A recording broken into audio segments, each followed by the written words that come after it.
selain sebagai guru di sekolah kita juga ikut jadi guru penggerak ya Pak. Bagaimana pendapat Bapak dengan inisiatif beliau tersebut Pak? Saya sangat setuju, bahkan suatu saat pernah saya pikirkan tentang karir beliau itu kalau bisa Bunur masuk di guru penggerak. Ya alhamdulillah tahun ini kayaknya ada kabar dari Bunur beliau masuk di daftar sebagai guru penggerak, istilahnya diterima. Itulah saya senang karena memang beliau salah satu yang berpotensial di sekolah. Bagaimana tanggapan Bapak terkait guru Hamida yang ikut serta dalam program guru penggerak? Kalau tanggapan saya secara pribadi setelah saya mendengar kabar Bu Nur tidak lulus di program penggerak ya, saya sangat senang dan sangat merasa termotivasi juga, tahun depannya kami juga bisa ikut. Jadi ya kami sangat bersyukur Bu, ada salah satu teman kami yang lulus di guru penggerak ini. Sehari-hari beliau berinteraksi dengan guru ataupun dengan murid. Kalau yang ibu lihat bagaimana? Saya lihat kebetulan beberapa kali saya lewati kelasnya beliau saat beliau ngajar, itu beliau sudah mulai bikin cara-cara belajar biar anak itu lebih senang belajar. Apalagi beliau kan ngajarnya matematika, jadi di kelas tuh udah ada improvisasi gitu Bu, udah ada yang sesuatu yang baru gitu. Kebetulan saya lewat di depan kelasnya, saya dengar karena kan beliau kalau habis Zoom, habis terima materi itu kan sharing sama kami. Terus saya lihat, oh rasanya ini di kelas gitu. Selain itu ke kami juga, kami dapat ilmunya juga sih. Ternyata gini loh, kalau misalnya ternyata gini. Ini dalam pendamping PPI 1 ini kita akan berdiskusi mengenai 4 hal. Nah, pertama poin diskusi kita adalah 1, tantangan ibu dalam belajar daring. Nah, terus yang kedua, peta posisi diri ibu. Nah, kemarin kan kita tuh ada bikin di Lokakarya peta posisi diri CGP gitu ya. Nah, itu kita bahas hari ini. Kemudian kekhawatiran dan harapan. Nah, kemarin kan tuh ibu juga buat di Loka. Kekhawatirannya apa, harapannya apa. Nah, yang terakhir kita akan bahas juga tentang portfolio digital. Nah, jadi itu 4 poin pendampingan kita hari ini. Nah, pertama nih saya pengen tahu, setelah 1 bulan lebih ini nih ibu belajar di LMS bersama Fasil gitu, kira-kira apakah ibu menemui kesulitan, hambatan dalam pembelajaran daring? Kalau di pembelajaran daring kebetulan sih nggak ada ya Bu, karena kan sebelumnya saya sudah pernah juga melaksanakan PPG. Jadi kalau dengan LMS ya insya Allah sudah terbiasa gitu. Jaringan juga insya Allah mendukung gitu. Kalau untuk daring kan manajemen waktunya aja saya kan, karena kan memang sekolah itu kan dari pagi sampai ke sore gitu. Tantangannya manajemen waktu.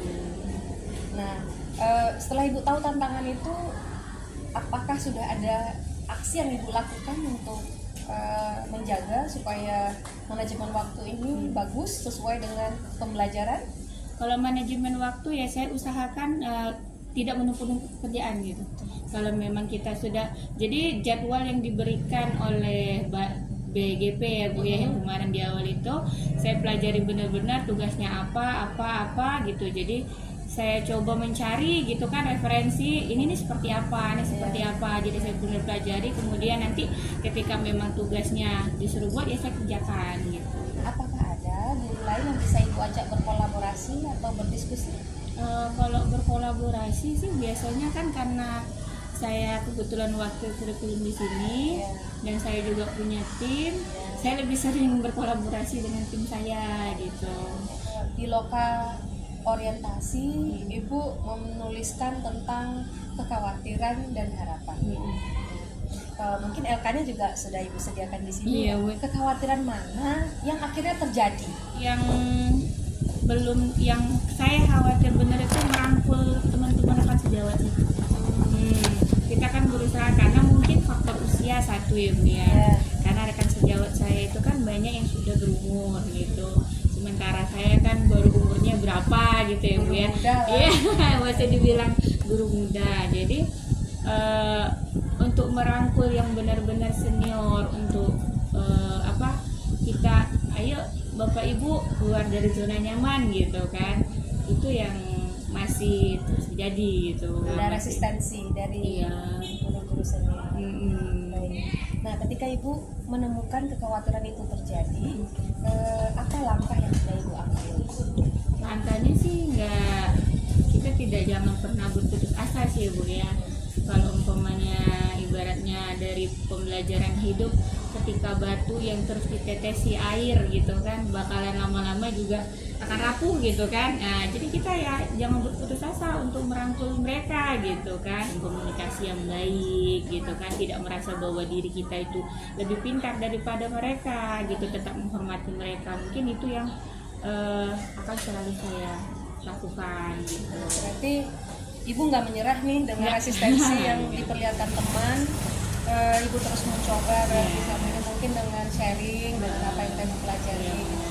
Nah, Ibu lihat reaksi dari teman kemudian bagaimana? Kalau ada sih senior yang memang mereka itu oh iya mau gitu kan, karena kadang itu kan tergantung mood ya Bu ya. Ketika moodnya dia bagus gitu, kita diterima dengan baik gitu. Ketika ada sih rekan sejawat yang senior saya yang sudah mulai bisa berkolaborasi, itu diajak pembicaraan juga udah mulai oke. Bagaimana dengan kekhawatiran yang tidak terjadi? Kemarin Ibu tuliskan di daftar tapi ternyata nggak terjadi. Nah, kondisi saya sendiri sih, Nah. kondisi saya ketika saya sebenarnya kuat nggak ya, tapi sampai sekarang alhamdulillah masih kuat gitu kan, sampai di modul 1.2 itu sih yang paling khawatir kemarin tuh itu takutnya nggak bisa ngikutin CGP gitu kan. Sekarang kemarin selain kekhawatiran ada juga harapan kan ya.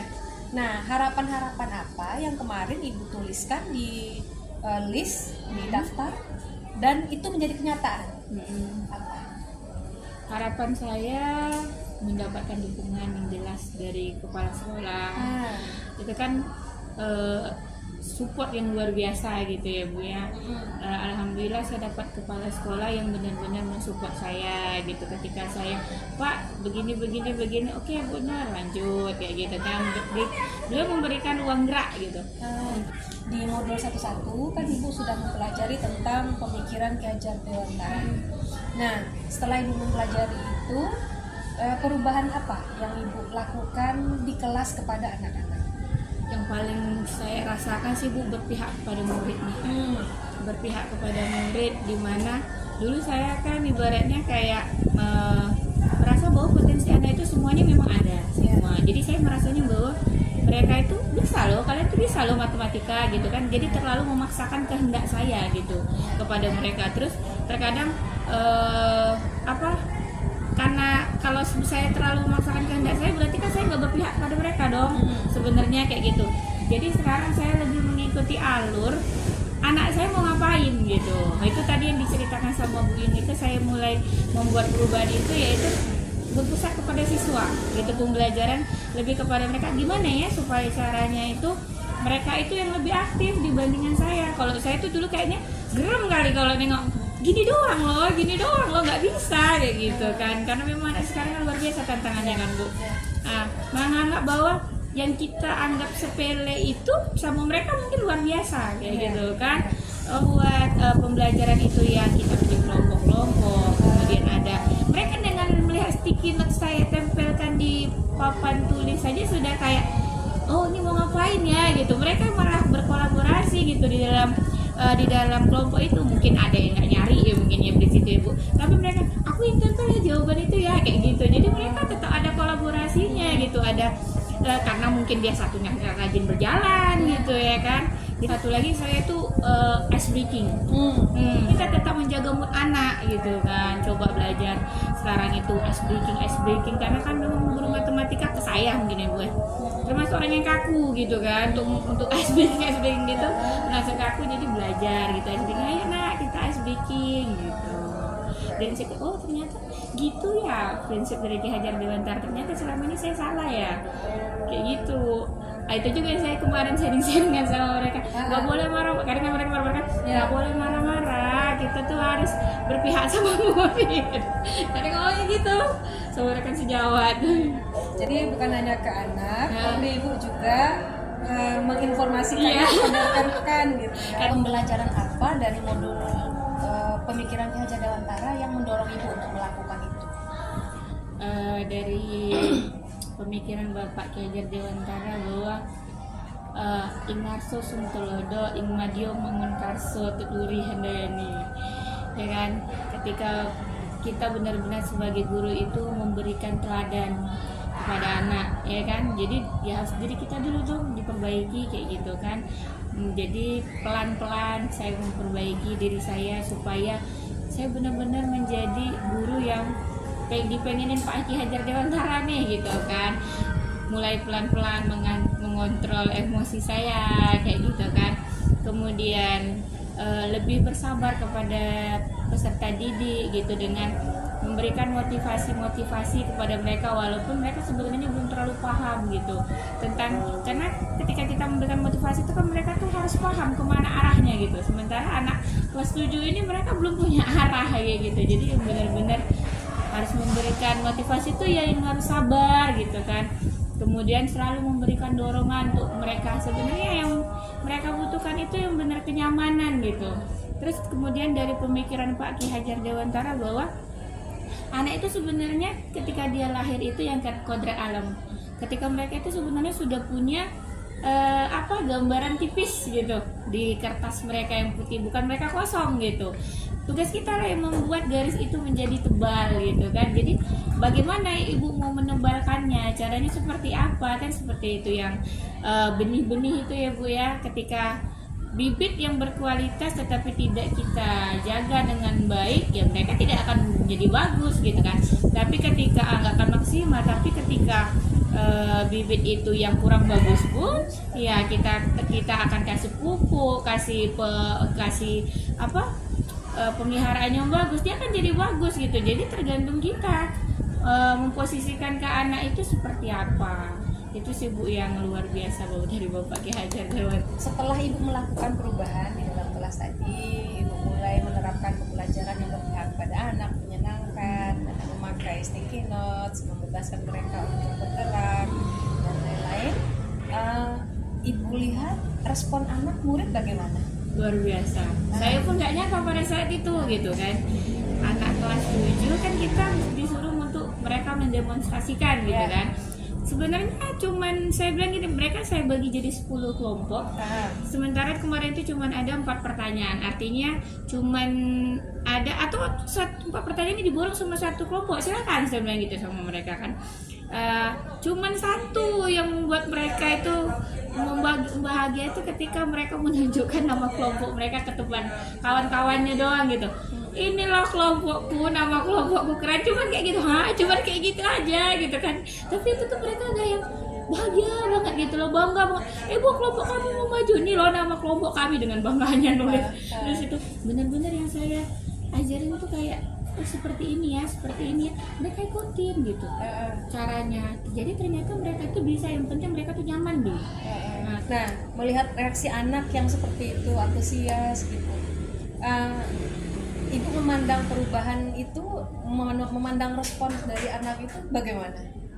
Ya saya senang memang anak yang kayak gitu kan, karena memang saya mau merubah mindset bahwa matematika itu sulit gitu.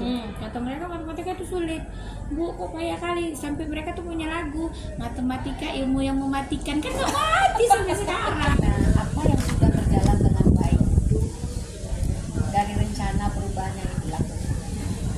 Yang berjalan dengan baik sekarang itu memang dari awal waktu sebelum ikut CGP, saya memang benar-benar pengen pembelajaran itu berpusat kepada siswa. Dengan pembelajaran berpusat kepada siswa, mereka lebih bertanggung jawab gitu terhadap pembelajaran yang mereka lakukan. Nah, bagaimana dengan ibu lihat yang belum berjalan di bagian mana? Yang belum berjalan itu dari rencana perubahan yang ibu rencanakan. yang peserta didik itu bisa semuanya terlibat aktif gitu kan. Masih ada yang sudah tadi bilang tadi yang menyalahgunakan gitu kan, di pembelajaran masih ada yang cuek bebek gitu kan Mas, walaupun nggak semua gitu, dibandingkan dengan saya pembelajaran berpusat saya gitu, tapi masih ada beberapa siswa yang seperti itu yang memang mereka tidak mau belajar kayak gitu kan. Itulah yang belum berubah gitu kan, anaknya memang itu saja gitu, karena memang kan faktornya banyak ya Bu ya. Yang dari yang Ibu lihat yang belum berjalan ini, Ibu lihat apa yang perlu Ibu perbaiki ke depan dari rencana perubahan yang Ibu rencanakan dan sudah lakukan? Rencananya sih yang pembelajaran kooperatif ini Bu. Cuman memang untuk memaksimalkannya mungkin karena kan sarana prasarana kita masih kurang di Infokus.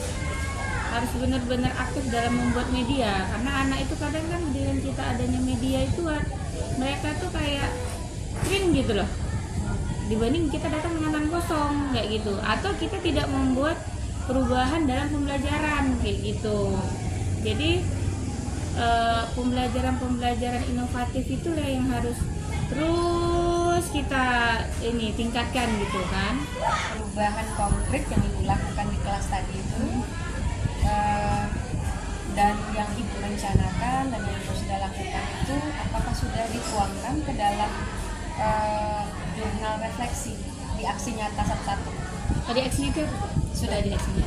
Okay. Kemarin saya bikin videonya juga sih Bu. Oh, Ibu bikin dalam video. Nah, saya bikin dalam bentuk video tentang pembelajaran kayak tadi di kelas mereka ada video melakukan demonstrasi gitu tentang yang sedikit tadi. Karena memang sebenarnya saya kan kemarin melakukan itu gitu ketika mereka yang benar-benar antusias. Nah, untuk portfolio digitalnya sendiri, Ibu bikinnya media dan atau platformnya apa?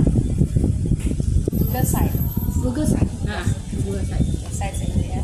Nah, kira-kira komponen apa yang Ibu masukkan ke dalam portfolio digital? Kemarin baru mau bikin biodata kan Bu. Tapi udah sampai situ sudah belum kemana-mana Bu. Iya. Berarti salah satunya biodata. Iya, mau bikin biodata, tapi masih yang ada Bu foto saya yang masih ada Bu di belakang. Seperti Ibu bikin video pembelajaran tadi tuh. Iya. Nah, itu dipasang di situ sebagai artefak bukti bahwa apa yang kita lakukan. Nah, itu kita masukkan ke portfolio digital. Baru mau bikin baru di sini boleh, atau ambil yang sudah template yang udah ada ini kita modif gitu boleh juga. Kalau yang punya saya kemarin nggak nampak jadinya di sini Bu ya? Ada. Kalau Gimana Ibu jadinya buat. tuh? Kembali tadi ke back. Di bawah sini dia. Nah, berarti ini. Nah, itu jurnal PGV itu ya. Iya. Judulnya itu. Ini baru saya bikin kan. Nah. Oh, dia mau nambah page gitu kan? Ya. Sekarang kita pindah ke peta posisi diri. Jadi dari peta posisi diri itu Ibu refleksi kepada diri Ibu sendiri. Nah, sekarang ini setelah belajar kompetensi apa yang Ibu rasa sudah baik ada pada diri Ibu? Tidak pernah putus asa dalam belajar gitu. Yang saya ngerasa baik itu saya nggak pernah berputus asa. Ini contohnya saya selalu belajar dari YouTube bagaimana caranya supaya bikinnya kayak gitu. Nah, bagaimana dengan kompetensi diri yang rasanya perlu Ibu tingkatkan? Yang perlu saya tingkatkan ya yang tadi sih Bu, yang merangkul tadi. Rangkul teman sejauh itu saya memang perlu peningkatan yang luar biasa gitu. Harus terus menumbuhkan ide-ide cara bagaimana supaya teman-teman saya itu keluar dari zona nyamannya gitu. Menurut Ibu yang perlu ditingkatkan itu kira-kira Ibu sudah terpikir bagaimana caranya? Komunikasi kayaknya. Kalau seandainya Ibu butuh bantuan orang nih untuk membina komunikasi dengan rekan-rekan supaya peran yang ingin Ibu tingkatkan ini tercapai, kira-kira siapa yang Ibu ingin mintai bantuan atau ingin menjadi tempat diskusi, gitu, siapa kira-kira? Kalau saya sih biasanya sudah sering juga ya kolaborasi Bu sama waktu siswa. Pertama karena memang sama-sama punya tanggung jawab gitu ya Bu ya. Kemudian yang nggak jauh-jauh dari tim saya yang luar biasa mensupport saya. kemudian ya itu pun atas pengetahuan kepala sekolah. Kepala sekolah pun sering sih Bu saya jadikan tim sharing gitu, jadi nggak cuman, jadi saya nggak mau bergerak itu di belakang beliau gitu ya. Jadi beliau selalu tahu apa yang dilakukan Bu Nur, apa yang dilakukan Bu Nur gitu. Nah, setelah kita berdiskusi cukup panjang ini dari tadi, dengar juga respon dari kepala sekolah, dari teman-teman gitu, terus dari pertanyaan-pertanyaan yang menggali kita barusan. Nah, kira-kira setelah kita ngobrol-ngobrol ini nih, ada nggak muncul ide baru? Yang saya bakal lakukan gitu adalah yang pertama, bahwa saya itu tidak boleh bergerak hanya pada saat saya setelah selesai CGP gitu. Saya harus bergerak dari sekarang nih gitu, karena selama ini pengimbasan saya banyak kepada orang-orang terdekat. Menurut Ibu apa yang sudah baik yang pada PI 2 bisa kita lakukan lagi? Itu tadi ternyata kenyamanan itu bukan hanya pada siswa kan, ketika kita nyaman dengan ibu gitu kan, kita juga mengeluarkan pendapatnya jadi enak, nggak ada tekanan kayak gitu kan, itu yang luar biasa baiknya Bu. Welcome, bukan yang mendiktator gitu, membimbing, mengayomi, itu sih Bu. Makanya mungkin saya bisa secerewet ini mungkin karena terlalu nyaman dengan pendampingnya. Baik, alhamdulillah. Berarti itu akan kita lanjutkan terus ya. Nah, kalau yang bisa kita tingkatkan dari pendampingan kita kira-kira apa? Kalau peningkatan sih nggak ada, mungkin saya mau nanyakan karena kan dari awal saya pikir itu pakai tempat gitu ya. Mungkin bukan ibu yang nanya ke saya nanya ke ibu jadinya. ibu pengennya saya menyediakan tempat atau enggak, atau ibu mau di ruang terbuka seperti itu gitu kan. Kita udah bilang ke ibu bahwa PI ini adalah coaching. Bagaimana ibu bisa menggali potensi yang ada di dalam diri ibu supaya ibu menguasai pembelajaran itu dengan maksimal.